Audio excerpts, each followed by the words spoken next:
जय श्री कृष्ण दोस्तों। भगवान श्री कृष्ण, इनके जितने नाम हैं उतने ही रूप भी हैं। ये किसी के लिए नन्हे माखन चोर हैं, तो किसी के लिए गोविंद और प्रेमी, किसी के लिए जीवन के गुरु और सारथी हैं, तो किसी के लिए सर्वश्रेष्ठ पति। पर कुछ लोग हमेशा से अपनी संकीर्ण सोच की वजह से गोपियों और श्री राधा के श्री कृष्ण के प्रति प्रेम को समझ नहीं पाते।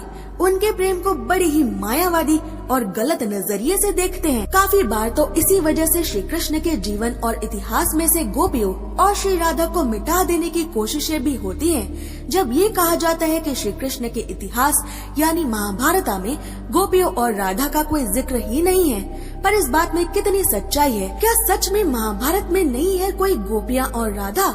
ऐसे सभी सवालों पर पूर्ण विराम लगाने वाले सही जवाबों को जानेंगे आज की वीडियो में। दोस्तों, पहले बात करते हैं श्री राधा और गोपियों पर लगने वाले इस आरोप की कि इनका महाभारत में कहीं कोई नाम नहीं है। तो ऐसा कहने वालों को शायद महाभारत को दोबारा ध्यान से पढ़ने की जरूरत है, क्योंकि महाभारत में ही द्रौपदी के वस्त्र हरण के दौरान जब द्रौपदी हर उम्मीद खो देती है और रक्षा के लिए गोविंद को पुकारती है, तो वो कहती है, हे द्वारकावासी श्री कृष्ण, हे गोपांगनाओं के प्राण वल्लभ श्री कृष्ण, कौरव मेरा अपमान कर रहे हैं, मेरा उद्धार कीजिए। अब अगर श्री कृष्ण के जीवन में कोई गोपियाँ होती ही नहीं, तो द्रौपदी अपने जीवन के सबसे मुश्किल पल में श्री कृष्ण को गोपांगनाओं के प्राण वल्लभ कहकर क्यों पुकारती?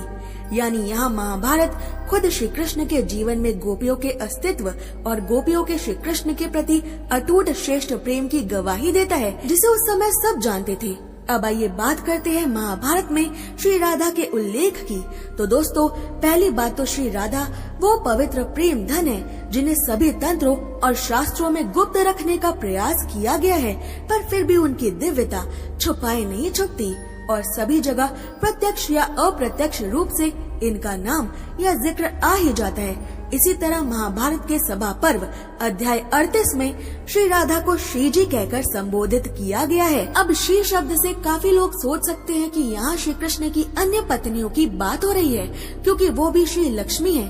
पर इस श्लोक में श्री कृष्ण की सभी पत्नियों के नाम अलग से लिखे हैं और उनके बाद अलग से एक नाम लिखा है श्री जी। यहाँ ये श्री जी स्वयं श्री राधा है, क्योंकि श्री जी तो उन्हें ही कहा जाता है। जो मन में शुद्ध भक्ति रखते हैं वो ये बात तुरंत समझ जाते हैं, पर जिनमें भक्ति ही नहीं है वो अभी भी इन श्री जी को श्री राधा नहीं मानेंगे और वो अभी भी यही ढूंढते रहेंगे कि महाभारत में कहीं और भी पूरी तरह से श्री राधा का नाम लिखा आया हो और इसमें अपना वक्त और बहुमूल्य मानव जीवन बर्बाद करते रहेंगे।